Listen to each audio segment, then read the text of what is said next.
warahmatullahi wabarakatuh. Nabi Allah satu ini adalah nabi yang sangat mulia di sisi Allah karena ada beberapa kali namanya disebutkan di dalam Al-Quran. Beliau merupakan seorang nabi yang memiliki kesabaran dalam berdoa, dan beliau juga memiliki seorang anak yang menjadi nabi juga nantinya. Dan beliau bernama Zakaria. Nabiullah Zakaria alaihissalam ini hidup dengan istrinya di Baitul Maqdis. Kisah yang sangat terkenal tentang nabi ini adalah diberikan ujian oleh Allah Subhanahu wa Ta'ala berupa kemandulan yang terjadi pada istrinya. Karena selama 70 tahun mereka menikah, mereka ini tidak berkunjung diberi keturunan. Setiap hari selama 70 tahun, sang nabi berdoa kepada Allah untuk diberikan keturunan. Hingga ketika Nabi Zakaria ini menginjak usia 100 tahun, Allah mengabulkan doanya tersebut dengan memberikan seorang anak yang nanti akan menjadi nabi. Seperti ayahnya, anak ini spesial karena yang memberikan nama adalah Allah sendiri. Allah memberi nama Yahya kepada anak Zakaria ini. Cerita tentang Nabi Zakaria dan Nabi Yahya ini akan sangat panjang apabila diceritakan.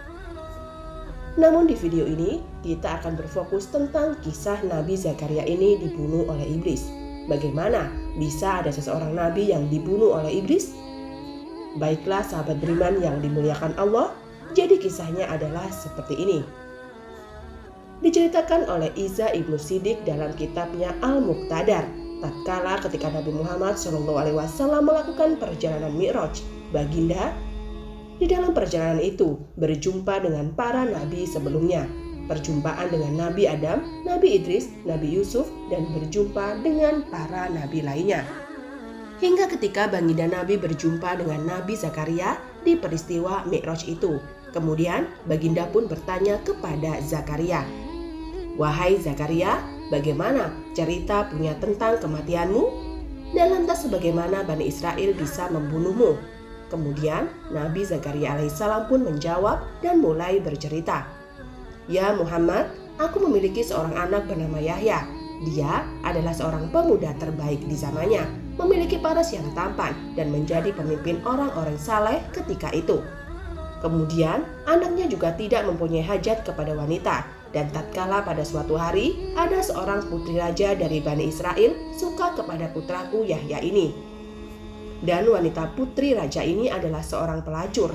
Maka kemudian si wanita ini berusaha menggoda dan mendekati putraku. Namun putraku Yahya tak meladeninya. Lalu si wanita itu merasa sakit hati. Kemudian wanita itu memiliki rencana untuk membunuh putraku.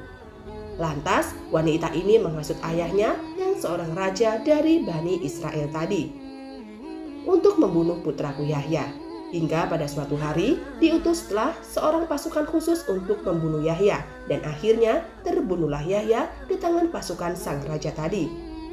Setelah pasukan tadi membunuh Yahya, maka target selanjutnya adalah Zakaria sendiri, yang tak lain merupakan ayahanda dari Nabi Yahya. Kemudian ketika Zakaria mengetahui dirinya akan dibunuh, maka ia pun lari ke dalam hutan. Sesampainya Zakaria di tengah hutan, ia melihat sebuah pohon yang melambaikan kepadanya dan memanggil agar Zakaria ini masuk ke dalam badan pohon tersebut. Lantas Zakaria ini langsung mendekati pohon tersebut, dan seketika itu pohon terbelah menjadi dua, kemudian menutup kembali, membungkus seluruh tubuh Nabi Zakaria. Sehingga seluruh badan dari Zakaria tertutupi batang pohon itu. Tetapi sangat disayangkan ketika peristiwa tersebut terjadi, di sekitaran pohon itu ada iblis yang menyaksikan Nabi Zakaria bersembunyi di dalam pohon. Nah, ketika pasukan yang ingin membunuh Nabi Zakaria tiba di dekat pohon, iblis ini menjelma menjadi manusia dan berkata kepada pasukan ini bahwa Zakaria berada di dalam pohon itu. Lantas pasukan ini pun langsung percaya dan mereka meminta bukti bahwa memang benar Zakaria yang berada di pohon ini. Kemudian iblis yang menjelma menjadi manusia pun membuktikan dengan menunjukkan bahwa di salah satu sisi bagian pohon ini ada pakaian dari Zakaria yang keluar, menandakan bahwa ada seseorang di dalam pohon ini. Maka pasukan tadi menyiapkan gergaji yang besar dan langsung menggergaji pohon tersebut, sehingga pohon yang menolong Zakaria terbelah dua, lalu Zakaria pun wafat. Lalu Nabi Muhammad SAW berkata, apakah engkau merasakan sakit ketika tubuhmu digergaji? Dan Zakaria pun menjawab, tidak, yang merasakan sakit adalah pohon, karena Allah takdirkan nyawaku dicabut sebelum mata gergaji itu mengenai tubuhku.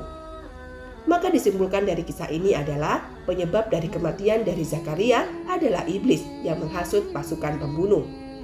Tapi apakah kisah ini merupakan sebuah fakta? Disebutkan oleh Imam Ibnu Katsir di dalam kitabnya Al-Bidayah wa Nihayah. Di dalam kitabnya, beliau mengomentari tentang kisah ini. Menurut beliau, kisah ini agak aneh dan bertentangan dengan hadis Nabi Muhammad SAW. Karena menurut hadis Nabi yang ma'ruf, ketika peristiwa Mi'raj, Nabi hanya menyebutkan bahwa Nabi Isa bertemu dengan Yahya dan Isa. Tidak dikatakan di sana bahwa Nabi Muhammad SAW bertemu dengan Zakaria. Maka bisa disimpulkan bahwa kisah tadi adalah kisah yang meragukan karena menyelisihi dari hadis-hadis Nabi yang sahih. Sahabat yang dimuliakan Allah, sebenarnya tidak hanya satu kisah ini saja yang bercerita tentang Nabi Zakaria, melainkan ada dua kisah lagi yang bercerita mirip dengan cerita ini. Namun, kisah ini tersebar dari mulut ke mulut dan menjadi kisah Israiliyah, sehingga dikatakan di sana bahwa dua kisah tersebut juga diragukan tentang kebenarannya. Maka dari kisah yang sudah kita ceritakan tadi, bisa ditarik kesimpulan bahwa dikatakan di sana Allah jauh-jauh hari sudah berfirman di dalam Al-Quran tentang kekejaman bangsa-bangsa Yahudi, bahwa mereka adalah orang-orang yang melampaui batas karena gemar membunuh para nabi, dan tidak sedikit jumlahnya nabi Allah yang mati di tangan orang-orang Yahudi ini. Adapun tentang kebenaran bagaimana cara wafatnya Zakaria dan Yahya dari hadis-hadis yang ada dan di dalam Al-Quran sendiri pun tidak dijelaskan peristiwanya, tetapi kisahnya datang dari cerita-cerita Israiliyah saja. Wallahu a'lam bishawab, dan semoga kita bisa mengambil hikmah dari kisah ini dan bisa menjadi orang yang tetap berada di jalan Allah bagaimanapun kondisinya. Amin amin ya rabbal alamin. Dan itulah kisah tentang seorang Nabi Allah yang dibunuh oleh iblis. Semoga cerita kali ini bermanfaat, lebih dan kurangnya mohon dimaafkan. Yang benar datangnya dari Allah, hilaf dan salah ataupun keliru itu datangnya dari saya sendiri. Wallahu a'lam bishawab. Wassalamualaikum warahmatullahi wabarakatuh.